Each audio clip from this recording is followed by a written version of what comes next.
Ah, vamos para mais uma aula de direito processual civil e nós vamos falar basicamente na aula de hoje sobre nulidades processuais. Existem algumas peculiaridades que devemos tomar na hora de suscitar uma nulidade. Primeiramente, o artigo 188, ele diz os atos e termos processuais, nós já estudamos que são atos e o que são termos processuais. Termos são aqueles quando há uma oralidade, ele tem que ser convertido. Então, os atos e termos processuais, a regra é que independe de forma determinada, ou seja, a primeira parte do artigo 188 diz que os atos processuais são informais. Essa é a regra dos atos. Essa é a regra adotada pelo novo CPC. E ele positivou isso no artigo 188. Acontece que ele diz assim mesmo, salvo quando a lei exigir uma formalidade. Então, não quer dizer que todos os atos são informais. Os atos são formais. Alguns deles conforme a lei determina. Vamos dar um exemplo? Professor, a petição inicial é um ato processual formal ou informal? Ele é um ato processual formal. Aonde está essa formalidade?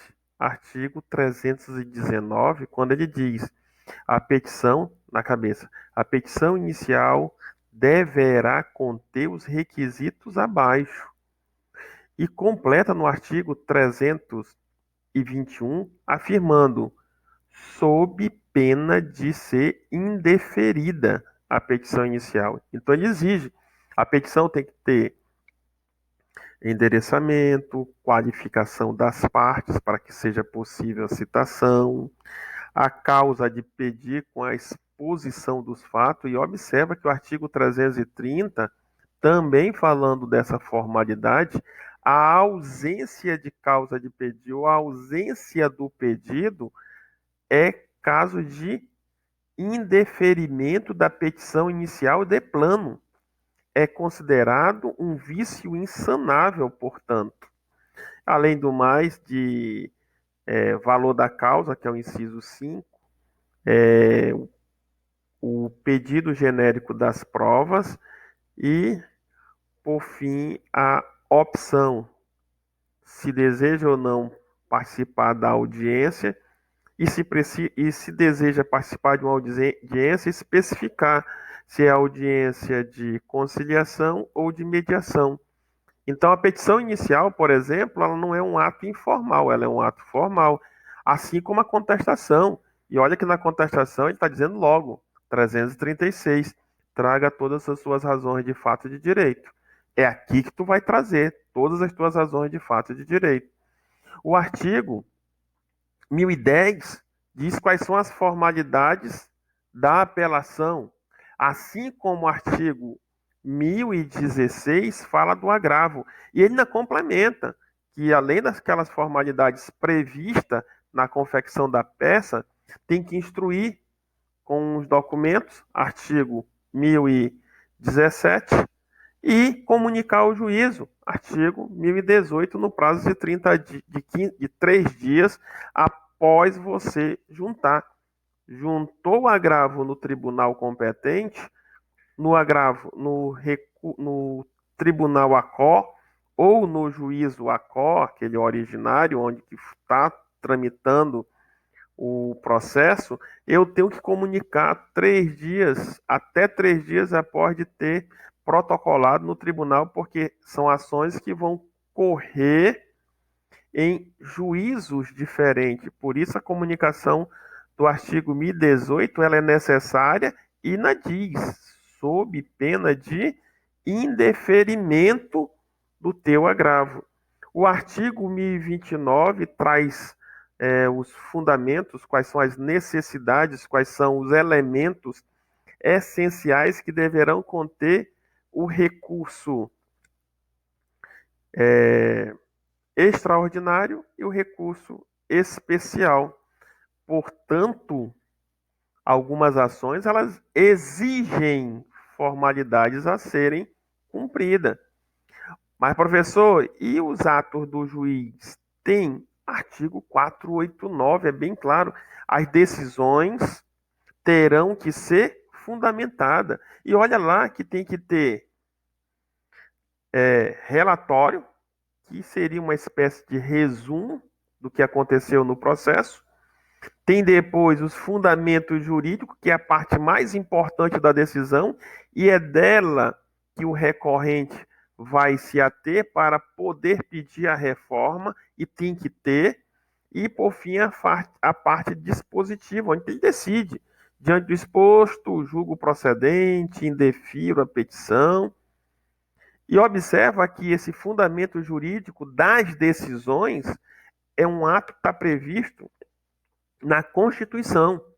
Artigo 93, inciso 9. E lá lhe diz que todas as decisões do juízo têm que estar fundamentadas. Então, a primeira coisa, quando eu penso em nulidade, e lembrando das aulas que já passou, que eu já assisti, eu me lembro, há necessidade, de acordo com o princípio da motivação, de algumas formalidades. Então, as decisões têm que ser fundamentadas. É o que diz o princípio da motivação das decisões do juízo. Então, ela é todas as decisões, eles são atos processuais formais, porque já tem uma formalidade. Mas, professor, no artigo 14 da Lei dos Juizados Especiais diz que a petição inicial pode ser oral. Eu chego nos juizados e peço. As centrais de juizado vai redigir. Mas olha só que o artigo 841, parágrafo 2º da CLT diz: toda vez que a petição for oral, tem que ser reduzida a termo. Pronto. Então, olha só, uma petição oral tem que ser reduzida a termo. Essa obrigação de reduzi-la a termo já é um requisito. E se é um requisito, requisito este que tem que ser cumprido. Então, pode gerar nulidade. Então, eu tenho atos que são informais e tenho atos que são formais. Eu chegar no juízo e pedir, olha, eu quero dar vistas aos autos físicos. Eu chego no balcão e posso ver vistas aos autos é um ato processual informal. Mas daí pedir cargas dos autos, ele já tem que me registrar. Já existe uma formalidade. E via de regra, vai pedir, doutor, já juntou a procuração nos autos? Que é uma segurança dele. Ó, doutor, você está pedindo os autos, mas por favor, junte a procuração. Eu sei que eu não posso proibir você ter vistas, mas cargas eu preciso desse protocolo. Então, existe algumas formalidades. Posso garantir que a maioria dos atos processuais, eles são formais. Agora, tem atos que não foi dada essa formalidade na lei, eles continuam sendo informais e de qualquer forma eu posso fazer desde que atenda e consiga me comunicar. Mas mesmo o ato sendo formal, ele pode ser considerado válido? Por exemplo, eu posso fazer uma petição colocando o nome errado e era de outra petição? Posso. Porque diz assim mesmo: mesmo que o ato sendo formal, ou seja, sendo exigida uma formalidade da norma, ele poderá ser considerado válido se, e olha aqui que nós temos aqui, se for realizado de outra forma, mas atender à finalidade essencial daquele ato. Por isso, um dos princípios que eu tenho que analisar quando for requerer em juízo a nulidade de um ato é dizer, aquele ato, ele atingiu a finalidade? Professor, o juiz indeferiu os benefícios da justiça gratuita. Só que lá em cima ele colocou despacho. E na fundamentação eu coloquei: indefiro os pedidos da justiça gratuita. O artigo 1001 diz que de despachos não cabe recurso. Mas se ele decidiu, não é um despacho.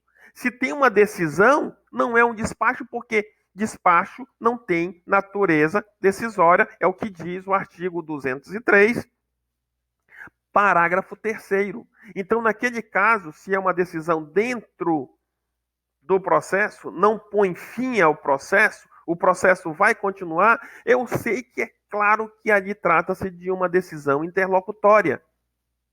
Eu vou pedir para o juiz reformar e dizer: olha, seu juiz, está errado porque você colocou despacho e era para ser uma decisão interlocutória? É lógico que não. E o juiz vai ficar te observando, entendendo. Será que essa criatura não entendeu que existe o princípio da finalidade e o princípio da instrumentalidade da forma? E vai perguntar qual foi a finalidade que não foi atendida. Você não sabe que aquele despacho está te dando uma decisão? Então, entre com o teu agravo de instrumento direto sobre aquele despacho. Sob pena, se você não entrar e ficar esperando a reforma daquele despacho, você vai perder o prazo e você não vai conseguir reformar aquela decisão depois de 15 dias, conforme ensina o artigo 1003, parágrafo 5º e o artigo 1070 do CPC. Agravo tem prazo de 15 dias para ser interposto. Da publicação, da decisão, da intimação da decisão, conforme for o caso. Portanto, reforça o artigo 277, mesmo que o ato tenha sido formal e não tenha sido atendido essa formalidade, o mais importante é que ele alcance a finalidade. Então, 277 e 188. Mas por que tudo isso? Por causa do princípio da celeridade e economia processual. Você manda refazer, você gasta tempo e não tem uma economia dentro do processo, sendo que aquele ato ficou cristalino e não traz prejuízo, que é isso que nós vamos ver o segundo elemento. Então, via de regra, os atos processuais, de acordo com o artigo 188, não independem de forma, então eles são informais. Mesmo os atos formais, eles serão considerados válidos se alcançar a finalidade e outro elemento que nós vamos trazer, não trouxer prejuízo à parte. Aquele que alega a nulidade do ato processual tem que apresentar dois elementos característicos. Primeiro, o ato não alcançou a finalidade. Ou o ato me ocasionou um prejuízo. Trazendo um desses dois, você consegue aí sim pedir a reforma daquele ato processual ou considerá-lo nulo. Vamos dar um exemplo, né, dentro do princípio da instrumentalidade das formas. É lógico que eu sei que as ações possessórias, ela tem as suas formalidades. Mas, professor, então aqui, de acordo com o artigo 554, que pauta pelo princípio da finalidade, ele diz assim: a propositura de uma ação possessória em vez de outra não obsta que o juiz conheça o pedido. Ou seja, era para apresentar uma ação possessória de manutenção da posse. A pessoa apresentou uma de emissão na posse, ou reintegração na posse, ou interdito proibitório. É distintas as ações processórias? São. Eu sei que a manutenção na posse, a reintegração na posse, a emissão na posse e os interditos proibitórios, eles são distintos entre si as ações, mas eu sei que cada um tem uma finalidade própria. Mas eu entrei com a ação errada, mas nos fundamentos jurídicos está bem claro, atingiu a finalidade, o juiz aplica o princípio da fungibilidade ou o princípio da instrumentalidade das formas. Atingiu a finalidade, não tem problema. Professor, em um exemplo em segundo grau, porque a ação possessória eu estou em primeiro grau, o juiz vai fazer isso. Também temos. O artigo 1024. Olha só, eu sei que quando o relator recebe um recurso, ele pode dar uma decisão monocrática, indeferindo, rejeitando uma tutela, e disso cabe agravo interno, não é um agravo de instrumento dessa decisão que ele deu, mesmo que seja monocrática, caberá um agravo interno, para que seja conhecido aquilo que eu estou agravando. Mas, professor, em vez de entrar com agravo interno, a pessoa entrou com os embargos de declaração. Os embargos de declaração é para tirar dúvidas. Olha só que o órgão julgador, o tribunal que tiver que for julgar, ele vai conhecer, não é só receber, não. Ele vai receber os embargos como se fosse agravo interno e ainda tem que conhecer, porque se fosse só receber, ele diria depois, utilizou o meio adequado. O que está sendo aplicado aqui? Princípio da instrumentalidade das formas ou princípio de fungibilidade. Lembrando que conhecer, ele tem que dar um julgamento. Ele vai conhecer a matéria que está sendo impugnada nos embargos e vai receber esses embargos como sendo agravo interno e julgar esses embargos como sendo agravo interno. E se, professor, mas para receber, ele precisa pedir que a pessoa complete as razões para que ela se adeque ao recurso que está sendo apresentado. Professor, os embargos de declaração do artigo 1022 e do artigo 1025, ele tem regra diferente do agravo interno, que é previsto no regimento interno, que por isso também recebe o nome de agravo regimental. Então, princípio da finalidade explicado, tem que atingir a finalidade. O prejuízo. Ora, o erro na formalidade, artigo 283, acarreta a anulação do ato que não possam ser aproveitados. Professor, quais são os atos que não podem ser aproveitados? Aqueles atos que não atingiram a finalidade ou aqueles atos que resulte em prejuízo à outra parte. Bem tranquilo o artigo 283. Mais uma vez ele está dizendo, olha, o erro de não atender à formalidade que era exigida no ato processual, ela não vai por si só acarretar a anulação. Para isso é necessário mostrar que não atingiu a finalidade. Se não atingiu a finalidade, eles não podem ser aproveitados. E ou se não houve prejuízo a outra parte. Ou seja, mesmo que aproveitado ou atingiu o princípio da finalidade, mas houve prejuízo. Então, se enquadrar em um dos dois, aquele ato será considerado nulo. Por isso que eu não digo um e outro, um ou outro. Pode atingir a finalidade, mas mesmo assim ocasiona prejuízo. Demonstrei o prejuízo, aquele ato tem que ser refeito, anulado. Quando o juiz pronuncia a nulidade, ele diz quais são os atos que serão atingidos e quais são os atos que poderão ser aproveitados. Atos que não dependem daquele ato errado, que são independentes.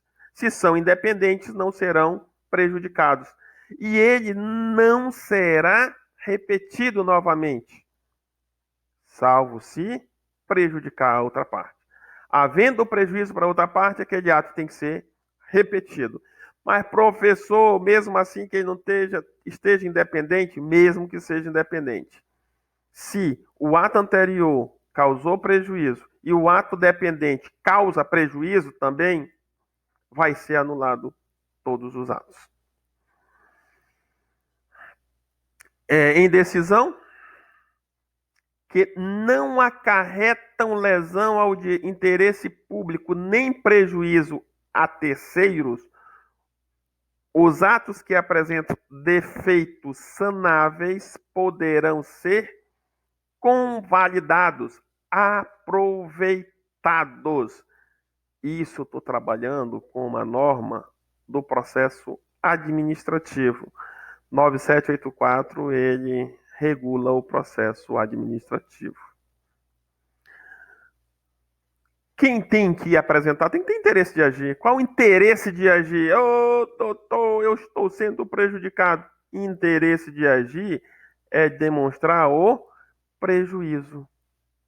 A parte prejudicada, ela é legitimada. Ela apresenta quais são os prejuízos que ela está tendo com aquele ato processual. Sendo que essa nulidade tem que ser alegada na primeira oportunidade. Primeira oportunidade que couber falar os autos, sim. Mas, professor, já passou a minha inicial, já passou a minha contestação e eu vejo uma nulidade. Petição simples. Professor, petição simples. Petição simples é um ato que não tem formalidade, só segue aquela regra, pede, endereça ao juízo para que chegue até ele e você vai fazer um pedido simples, requer a nulidade do ato, explica o motivo que você requer aquela nulidade daquele ato, trazendo sempre que ele não atingiu a finalidade ou que ele causa algum prejuízo. Então, após as peças principais, você alega por medida, por simples petição, ou uma manifestação simples nos autos.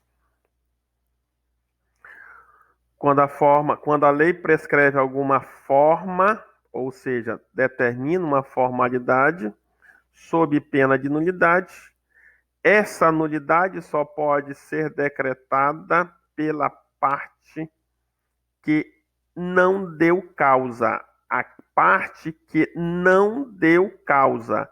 Porque a parte que deu causa não pode pedir.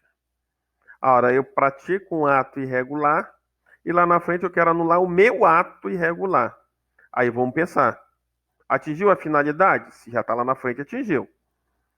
Causou prejuízo? Eu estou solicitando. Causou prejuízo para mim? Ora, mas eu que fiz aquele ato. Eu não sou a parte prejudicada ali. Porque se eu pratiquei aquele ato, eu estava consciente da prática daquele ato, então eu não sou a parte prejudicada. A parte prejudicada só pode ser a outra parte.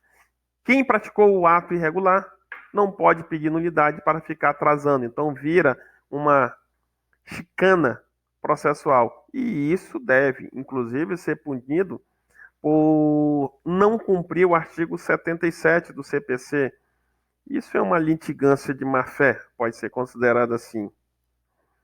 Anulado o ato que está com vício, ele perde os efeitos, bem como aqueles que dele vai depender. Então, anula o ato e o juiz determina quais são os atos que serão que terão as nulidades, que serão atingidos com aquela nulidade.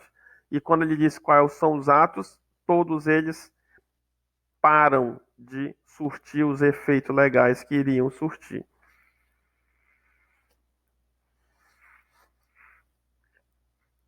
É nulo o processo, um exemplo de nulidade, quando o MP não foi intimado. Pratica-se um ato, aquela regra do artigo 178, que quando tiver, por exemplo, interesse de incapaz, o MP tem que ser intimado para se manifestar. Mas foi feito um ato.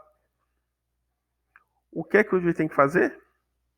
Mandar para o MP para que ele analise o ato que foi praticado, que deveria ter a sua manifestação. E é o MP que vai dizer, olha, traz nulidade, não traz nulidade. O juiz não pode dar nulidade antes de ouvir o MP. Porque se ele disser, olha, o ato, apesar de eu não ter participado, eu convalido porque é um ato válido, atingiu a sua finalidade e Se eu anulá-lo, vai ser repetido lá na frente com os mesmos efeitos. Não altera nada. Princípio da celeridade processual e da economia processual. Se manifestou, se convalidou, o ato não vai ser anulado. Por isso que o juiz tem que esperar a manifestação do MP sobre a existência ou não de, olha o termozinho aqui, prejuízo. O MP vai saber, houve prejuízo? O ato eu não participei, mas houve prejuízo a quem eu tenho que dar, atender os interesses? Artigo 178, não houve. Então, vida que segue. Ato será convalidado. Se houve prejuízo, anula tudo. Volta daqui em diante a minha manifestação a respeito daquele ato. Tranquilos? As citações e intimações serão nulas quando feitas sem a observância das prescrições legais. É o que determina, por exemplo, tem que haver a citação da parte. E em vez da parte ser citada, é citada uma outra pessoa que não tem relação com a parte, em um endereço onde que ela morava anteriormente, que não conhece. Então, essa citação é considerada inválida. Artigo 240 diz que é a citação válida que vai dar continuidade do processo.